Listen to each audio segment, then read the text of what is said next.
अस्सलाम वालेकुम, मेरा नाम व्लॉग हिरा के साथ आप देख रहे हैं हिरा इंस्पायर। और आज जो हम वीडियो बनाने जा रहे हैं, जिस कंटेंट पे बनाने जा रहे हैं, वो ये है कि भाई मैंने आप लोगों से कुछ दिन पहले एक वीडियो शेयर की थी जो थी गाजर के हलवे से रिलेटेड, जो कि मैंने पहली बार बनाया था और वो बहुत ही मजे का, इजी टू क्विक था। आप जाके उस वीडियो को भी वॉच करें, घर में ट्राई करें, आप लोगों को बहुत मजे का लगेगा। और पहली बार बनाने का रिजल्ट तो मैं कहती हूँ कि वो ऐसे लग रहा था कि जैसे मैं कोई 10-12 दफा बना चुकी हूँ उस हलवे को। तो खैर एनीवेज, आज डिस्कशन का मतलब ये कि मैंने उस वीडियो में आप लोगों से कहा था कि मैं आप लोगों को बताऊंगी कि जो मलाई मैं घर में जमा करती हूँ, जिसका यूज मैंने गाजर के हलवे में भी किया था, उसका इस्तेमाल जो मैं सेव करती हूँ मलाई, और उससे मैं बनाती हूँ घर में देसी घी। घर पे देसी घी कैसे बनता है वो सब आपको दिखाएंगे आज इस वीडियो में, कि मैं मलाइयाँ जमा करती हूँ और कुछ दिनों बाद जब वो सही ज्यादा जमा हो जाती हैं तो फिर उनके थ्रू मैं घर में देसी घी बनाती हूँ। तो उस देसी घी की चीजें शेयर करने से पहले मैं आप लोगों से ये कह दूं कि आप लोगों को मेरी वीडियोस पसंद आ रही हैं तो जाएं आप सब्सक्राइब करें, बेल आइकन दबा लें, लाइक का बटन दबा लें और आने वाली नई मजीद वीडियो को एंजॉय करें और देखते रहें। ठीक है, चलें हम चलते हैं रेसिपी की तरफ। अच्छा जी, सीन कुछ ऐसा है कि मैंने मलाइयाँ जमा करके एक इस डब्बे में रखी हुई है और कुछ मैंने इस वाले में रखी हुई थी। इसमें हम पहले ये डब्बे वाली डाल लेते हैं, ये वाली मैं इस जग में डालूंगी।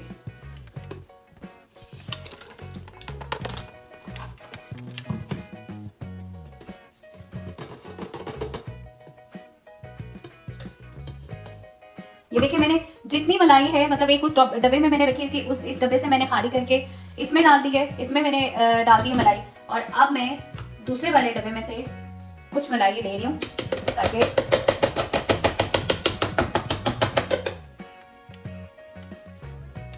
रखूंगी। ठंडे पानी का इस्तेमाल करेंगे इसमें। मैं इसमें थोड़ा सा ठंडा पानी डाल रही हूँ और इसको आप अराउंड जब तक तो उस फॉर्म में ना आ जाए, एक हार्ड फॉर्म में ना आ जाए, तब तक आपने इसको ब्लेंड होने देना है। और कोशिश ये करें कि जब आप मलाइयाँ वगैरह रखते हैं, तकरीबन 15 या 10 दिन पुरानी मलाई हो ताकि कोई घी भी निकल सके इसमें से। और दूसरा ये कि इसमें थोड़ा थोड़ा करके पानी डालें, पर ठंडा पानी डालें। और मिड ऑफ जब आपके ब्लेंडिंग का टाइम होगा तो इसमें हम आइस क्यूब्स भी डालेंगे। ठीक है,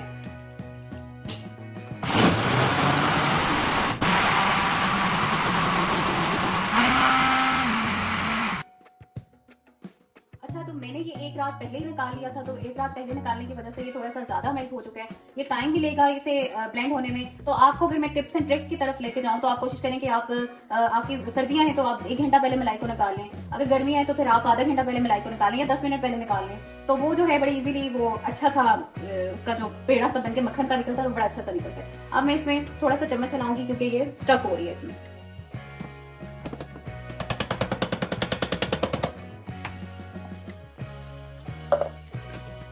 मैं दोबारा जो है मैं ये भी शेयर कर दूं, इसमें आपने आइस क्यूब्स का इस्तेमाल करना है। ठंडे पानी से ही इसकी एक्चुअल वो जो मक्खन वाली फॉर्म होती है वो बन के निकलती है। तो आपने इसमें से क्यूब्स लेके इसमें डालेंगे। ठंडा पानी का इस्तेमाल करना है, मैं क्यूब्स का इस्तेमाल करती हूँ। आप ठंडा पानी यूज करना चाहते हैं वो कर लें। सर्दियों में अक्सर हमने नहीं रखी होती, मैंने फ्रीज करके रखी हुई थी क्योंकि मैं घर में देसी घी बनाती हूँ तो मुझे इस चीज की जरूरत पड़ती है, तो इसलिए मैं आइस क्यूब सेव करके रखी हुई थी मैंने। तो आपने आइस क्यूब्स का इस्तेमाल करना है, ठंडे पानी का इस्तेमाल करना है, या आप पे। ठीक है,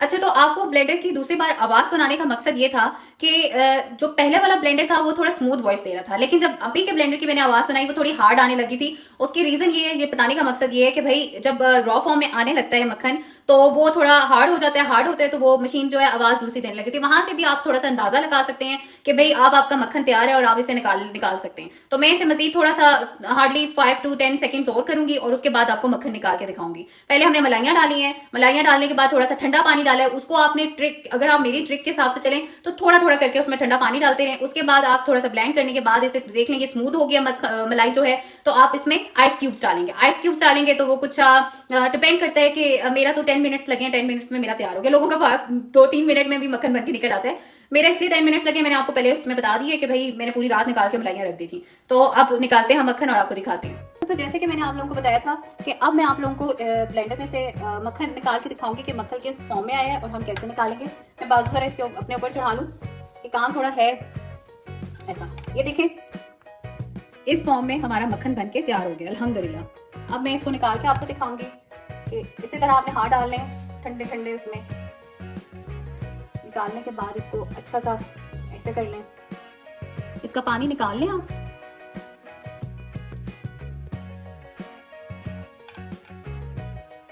अच्छा, मैंने नीचे परात रखी है, ऊपर एक ये नेट सी रख दी है, ये छन्नी सी, इससे इसका पानी भी नहीं जुड़ता रहेगा जितनी देर मैं अगला मक्खन बनाऊंगी। और ये मैंने इधर अपना मक्खन का पेड़ा रख दिया, ठीक है, आपको नजर आ रहा है, मक्खन का पेड़ा मैंने इधर रख दिया।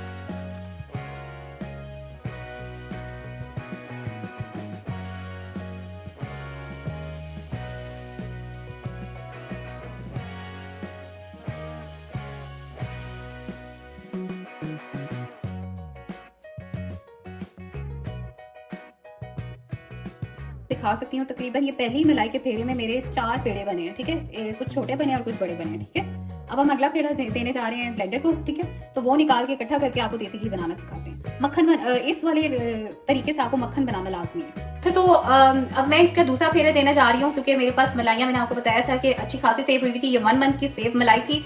तो अब मेरा इसका दूसरा फेरा है, वो मैं बनाती हूँ, फिर निकालती हूँ और आपको बताती हूँ कि देसी घी किस तरह इससे निकलता है, ठीक है।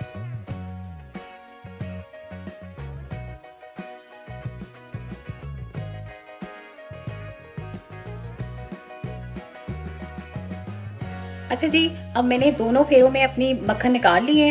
मक्खन निकालने के बाद मैंने ऊपर ये कढ़ाई रख दी है, कढ़ाई रख दिया। अब इसके अंदर मैं मक्खन डालूंगी। पहले मैं इसे थोड़े तेज आंच में रखूंगी और फिर जब वो पिघल जाएगा तो उसे हम हल्की आंच में पकाएंगे, ठीक है। फिर इसी तरह देसी घी तैयार होगा।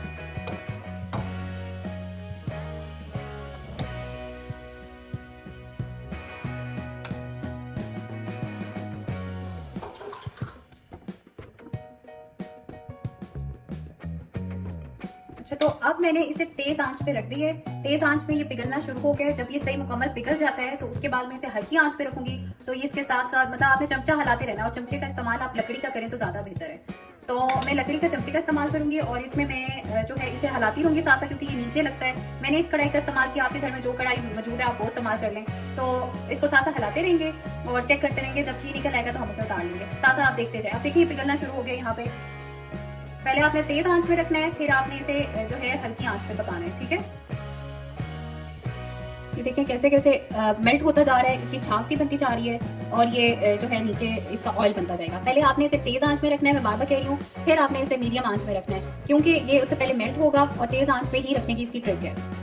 जैसे जैसे ये मेल्ट हो रहा है, मैंने कहा क्यों ना मैं आप लोगों से कुछ फायदे भी इसके डिस्कस करूं और कुछ इसके नुकसानात भी बताऊं। फायदे तो इसके बहुत सारे हैं। जिनको जोड़ों का मसला है, जिन्हें पेटों का मसला है, जिन्हें जिस्मानी तौर पे ये जोड़ हड्डियों का मसला होता है, उसके लिए बहुत बेहतर है। इसमें कम कोलेस्ट्रॉल होता है, हजम करने में बेहतरीन साथ देता है। तो घी का इस्तेमाल एज कम्पेयर ऑयल और मक्खन के भी निस्बत मुझे लगता है ज्यादा बेहतर है और इसके बहुत सारे फायदे हैं। तो अपने सर्दियों में स्पेशली आप अपने पराठे में, अपने चावल में, या फिर आप खाने की कोई ऐसी चीज खा रहे हैं जो सालन फॉर्म में, लिक्विड फॉर्म में है, या फिर आप कोशिश ये करें कि कोई सूखी रोटी भी अपनी बना रहे हैं तो उसके ऊपर मक्खन का 1 चम्मच लाजमी डेली अपनी लाइफ में रखें। इसके बहुत फायदे हैं। आप 1 हफ्ता यूज करेंगे, आपको खुद ब खुद नजर आएंगे। सबसे बड़ी बात यह है कि जो लोग अपना वजन कम करना चाहते हैं वो देसी घी का इस्तेमाल इस तरह करें कि सुबह उठें और नहान मुंह नीम गर्म पानी में थोड़ा सा चम्मच इसको डाल के, 1 चम्मच मतलब डाल के, और इसका इस्तेमाल करें। इसके इस्तेमाल से ये फायदा आपको होगा कि एक तो आपकी फर्स्ट ऑफ ऑल आपकी कॉन्स्टिपेशन ठीक होगी। जिन लोगों को पाइल्स का, जिन लोगों को फिशर्स वगैरह का इशू होता है, तो वो भी इसका इस्तेमाल इसलिए करें क्योंकि ये एक कॉन्स्टिपेशन को तोड़ने में साथ देती है। अंदर जो गैर जरूरी चर्बी आपकी होती है उसको मेल्ट करती है और खाने पीने हर लिहाज से इसके बेनिफिट्स बहुत है। लेकिन हर चीज की मिकदार होना बहुत जरूरी है। अगर आपको पसंद है और आप इसे धड़ाधड़ खा रहे हैं तब भी मुनासिब नहीं है। मैंने आपको कहा कि आप पराठे में भी अंदर लगा लें इसके पराठे में और फिर पराठे बना लें। अगर आप चावल वगैरह में यूज कर रहे हैं तो फिर इसे 1 चम्मच उसमें यूज कर लें। अगर आप चाहते हैं कि आप इसे दूध में इस्तेमाल करना चाहते हैं तो दूध में कर लें। अब मैं चलती हुई देखिए झाग प्रॉपर आ चुकी है। अब मैं इसको हिलाऊंगी साथ साथ। अभी ये कुछ इसी तरह दूध वाली फॉर्म में रहेगा, लेकिन ये साथ साथ इसके घी निकलता जाएगा। आपने चमचा हिलाते रहना, चमचे को नहीं रोकना, क्योंकि ये नीचे अगर तो मेरी तो नॉन स्टिक कढ़ाई है, अब उसका भी कोई हाल नहीं रहा। लेकिन अगर कोई दूसरी कढ़ाई है तो उसमें चमचा मारना बहुत जरूरी है, क्योंकि ये नीचे लग जाता है और नीचे लग जाए तो फिर इतनी मेहनत का क्या फायदा। तो आप इसको साथ साथ हिलाते रहें और वो घी निकलता रहेगा। अभी जिस फॉर्म में आएगा वो मैं आपके साथ शेयर करूंगी, ठीक है। तो इसके बहुत सारे फायदे हैं, आप घर में इस्तेमाल करें। मैं रिकमेंड करती हूँ। एक तो पहली बात है कि हम बाहर से, ये बहुत सारे लोग होते हैं जो घर से, वो बाहर से बहुत सी कंपनियों के घी लेकर आते हैं और उसके पराठे बनाते हैं। उससे बेहतर है कि आप मलाइयां जमा कर लें, 1 महीने 2 महीने जमा कर लें और उसके बाद आप अपने जो है, अब आपने आंच आस्ता कर लेनी है। आंच आप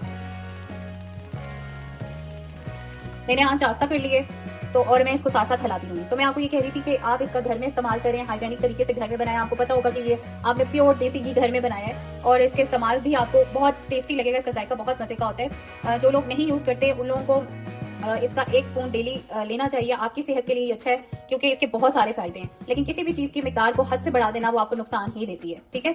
चलें जी, अब हम इसको साथ साथ हिलाते हैं और ये देखें आहिस्ता आहिस्ता ये देखें ये कुछ येलो येलो अपना कलर देना शुरू हो रहा है। मैंने आंच बिल्कुल आहिस्ता कर दी है। पहले फुल तेज थी, अब मैंने आहिस्ता कर दी और इसे मैं अब पकने दूंगी और साथ साथ मैं चमचा हिलाती रहूंगी। अब ये बनता है तो मैं आपको दिखाती हूँ, ठीक। अच्छा, तो मैंने आप लोगों के साथ इसके फायदे भी शेयर कर दिए हैं। नुकसानात यही है कि भाई आप किसी भी चीज का हद से ज्यादा इस्तेमाल करेंगे तो उसका नुकसान ही होगा। फिर वक्त मैं इसके फायदे जानती हूँ। एक मिकदार में आप पूरे दिन में 1 चम्मच ले लें, ये नफ होता है, चाहे किसी भी तरीके से लें। आप पॉपकॉर्न में डाल के ले सकते हैं, अगर आप डाइट पर हैं, आप सूखी रोटी के ऊपर जो है आप इसको 1 चम्मच डाल के ले सकते हैं, दूध के अंदर ले सकते हैं। कॉन्स्टिपेशन के लिए बहुत अच्छा, पाइल्स के लिए बहुत अच्छा है, तो इसका इस्तेमाल आपकी जिंदगी में होना चाहिए। तो अब ये जी, ये देख सकते हैं आप, ये तैयार हो रहा है। साथ साथ मैं इसकी चमचा हिला रही हूँ, ये देखें माशाल्लाह से। अब हम इसको जब निकालेंगे और जो इसकी शक्ल बन के निकलेगी वो मैं आपके साथ शेयर करती हूँ, ठीक है। अब इसने अपनी झाग खत्म कर दी है और ये इस फॉर्म में आ गया कुछ इस तरह, क्योंकि अभी घी बनने की अपनी तैयारियों में जा रहे हैं माशाल्लाह से। तो आपने ये साथ साथ साइड से हटाते जाना है इसको, ताकि ये जमे ना, आपका कोई भी घी का हिस्सा जो है ज़ाया ना हो, क्योंकि ये बड़ी मेहनत से बनता है और बड़ी खास चीज़ है। मैं आपको बता रही हूँ, एक मियारी चीज़ है, इसका इस्तेमाल अपनी ज़िंदगी में लाजमी करें। तो ये आपने साथ साथ चमचे से इसको उतारते जाना है, हिलाते जाना है और इंशाल्लाह ये भी तैयार हो जाएगा और आपको शो कराएंगे, ठीक। अच्छा, अब ये देखें, इसमें से बबल्स बनना शुरू हो गए और घी नीचे आता जा रहा है। घी नीचे बन रहा है और ऊपर ये इसके बबल्स बन रहे हैं। इनके माशाल्लाह से ऊपर इसका जो मटेरियल होता है वो ऊपर आ रहा है और नीचे जितना भी घी है वो बनता जा रहा है। और अब ये थोड़ी देर में कंप्लीट हो जाएगा तो मैं आपको शो कराऊंगी। तो आपने भी पहले, जब आपने फर्स्ट टाइम मक्खन डाला था तो उसको आपने तेज आंच में डालना है। जब वो पिघल जाएगा तो फिर आपने इसमें जो है हल्की आंच, तेज आंच पे उस टाइम रखना है और फिर हल्की आंच में इसको पकने के लिए रखना है और साथ साथ चमचा हिलाते रहना है। साइडों पे जो आपका घी जमा हो रहा होगा उसे साथ साथ उतारते रहना है ताकि आपकी कोई कमी पेशी ना हो। बड़ी मेहनत से ये बनता है। महकती हुई खुशबू के साथ मेरा देसी घी तैयार हो चुका है। अल्हम्दुलिल्लाह अल्हम्दुलिल्लाह, मेरा देसी घी तैयार हो गया है। इसका जो ऊपर मटेरियल था वो सारा नीचे बैठ गया। इसकी सबसे बड़ी निशानी है, जब घी तैयार हो जाता है तो मटेरियल उसका जो ऊपर छोटे छोटे ज़रात होते हैं वो नीचे बैठ जाते हैं और ऊपर घी आ जाता है। अब मैं इसको डालूंगी जार में डाल के आप लोगों को शो कराऊंगी। वैसे तो ये तैयार हो चुका है, मुकम्मल हो चुका है, लेकिन जब ये ठंडा हो जाएगा, नीम हो जाएगा, तो मैं इसको जार में डालूंगी और आपको शो कराऊंगी, ठीक है। अल्हम्दुलिल्लाह ये तैयार हो गया और इसकी इतनी महकती हुई खुशबू आ रही है। आप भी घर में ट्राई करें, ऑर्गेनिक तरीके से, हाइजेनिक तरीके से अपने घर में चीज़ों का इस्तेमाल करें। और इसको अब मैं उतार के आपको दिखाती हूँ। तो आप लोग अब सोच रहे होंगे कि ये क्या है, ये तो जब घी बना रही थी तब इसका ड्रेस कोई और था और अब कोई और है। वो इसलिए कि जब तक घी ठंडा हो रहा था तो मैंने कहा जाके मैं अपना चेंज कराती हूँ। तो मैंने शॉवर लिया और अब आके मैं आप लोगों को घी अपने जार में डाल के शो कराती हूँ। ये देखिए, मैंने जार में घी डाल दी है। अल्हम्दुलिल्लाह मेरा अच्छा सा घी तैयार हो गया। इस जार में मेरा अक्सर, मैं अगर 15 दिन का मलाई लेती हूँ तो वो तकरीबन इतना होता है, इस क्वांटिटी तक होता है। लेकिन अभी मैंने पूरे महीने का लिया है तो माशाल्लाह मेरा जार ऑलमोस्ट कंप्लीट भरा हुआ है और इसकी कुछ शक्ल इस तरह से है घी की। आपको शो हो रहा है यहाँ पे। ये जो आज मैंने ड्रेस पहने है कुछ पठानी स्टाइल वाले। खैर एनीवेज, तो पॉइंट मेरा ये था कि मेरा घी तैयार हो चुका है। जिस तरीके से मैंने घी बनाया, अगर आपको उसकी रेसिपी अच्छी लगी है या उसका तरीका ठीक लगा है तो मुझे कमेंट सेक्शन में लाजमी बताइएगा। मेरी वीडियो अच्छी लगी है तो चैनल को सब्सक्राइब कर लिएगा, लाइक कर लिएगा, बेल आइकन दबा लिएगा और मेरी नई आने वाली वीडियोस के साथ मजीद एंटरटेन होइएगा, जुड़े रहिएगा और देखते रहिएगा, ठीक है। चलते हैं, अल्लाह हाफिज़।